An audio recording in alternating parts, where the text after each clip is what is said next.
Start. महोदय, आज इस समारोह में सम्मिलित होकर मुझे बड़ी प्रसन्नता हो रही है। जब से मैं आपके नगर में पहुंचा हूं, आपने जिस प्रेम और उत्साह के साथ मेरा स्वागत किया है, उसके लिए मैं आपको धन्यवाद देता हूं।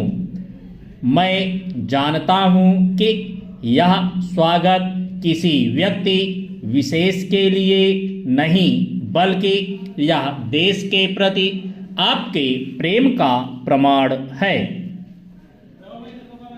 भारतवर्ष जब से स्वतंत्र हुआ है, उसके सामने बड़ी बड़ी कठिनाइयां रही हैं, परंतु ईश्वर की दया से हम एक एक कठिनाई को हल करते गए हैं और आज कहा जा सकता है कि अब हमें प्रगति के लिए प्रशस्त मार्ग मिल गया है।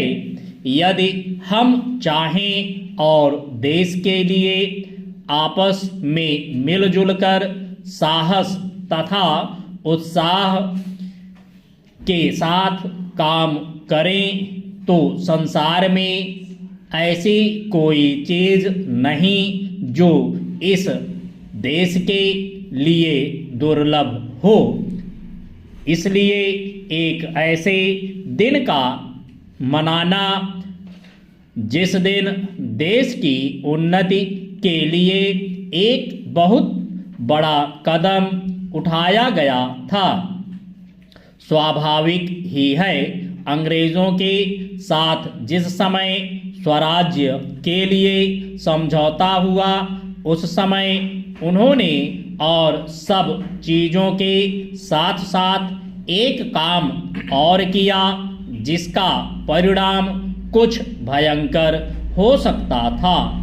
जहां एक ओर अंग्रेजी राज्य सीधे तौर पर चलता था, वहां दूसरी ओर देसी नरेशों के अधीन 600 से अधिक रियासतें भी थीं। ब्रिटिश सरकार ने जाते समय यह घोषणा कर दी कि ये सभी रियासतें अपने को उन सभी शर्तों और बंधनों से मुक्त समझें जो ब्रिटिश सरकार के साथ किए थे, और प्रत्येक का अधिकार है कि वह चाहे तो हिंदुस्तान के साथ अथवा पाकिस्तान के साथ मिल जाए या अपने को स्वतंत्र रखे। एक नीति के रूप में यह बिल्कुल ठीक थी, परंतु यदि हमारे देसी नरेशों के हृदय में भी वह देश प्रेम नहीं होता जो उन्होंने दिखलाया, तो संभव था कि एक भारतवर्ष के बदले आज भारतवर्ष के कई टुकड़े हुए होते। यह समस्या देश के एक भाग में अब तक तय नहीं हो पाई है, और वह भाग कश्मीर का है। उसके लिए हम अभी भी चिंतित हैं।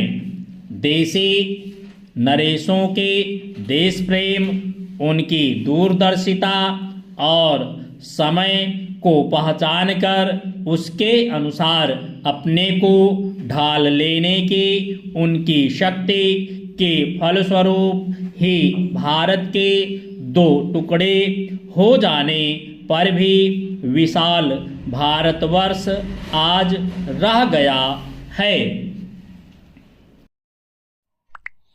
स्टॉप।